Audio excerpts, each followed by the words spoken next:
part of the activity. General, so first of all, I will be driving out in my own car, driving it myself.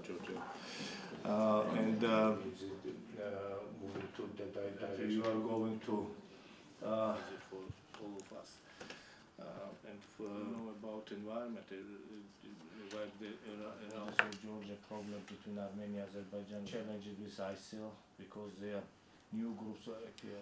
I understand that this. შედგა შეხვედრები ამერიკის შეერთებული შტატების, ჩეხეთის, პოლონეთის სამხედრო წარმომადგენლებთან. ყველა შეხვედრაზე ხაზგასმით იქნა აღნიშნული ის პროგრესი, რომელსაც მიაღწია საქართველოს შეღებილ ძალებმა. ასევე აღსანიშნავია ის ფაქტიც, რომ სულ რამოდენიმე წუთია დასრულდა ნატოს სამხედრო კომიტეტის სხდომა გენერალ შტაბის უფროსების დონეზე. და საინტერესოა ის, რომ მოხდა ჩართვა, პირდაპირ ჩართვა ქაბულიდან, საიდანაც ახალი მისიის სარდალმა გენერალმა კემბელმა მადლობა გადაუხადა მთელ ქართულ ხალხს და საქართველოს შეღებილ ძალებს იმ მხარდაჭერისთვის, რომელსაც ისინი ახორციელებენ მსოფლიოს უსაფრთხოებისთვის.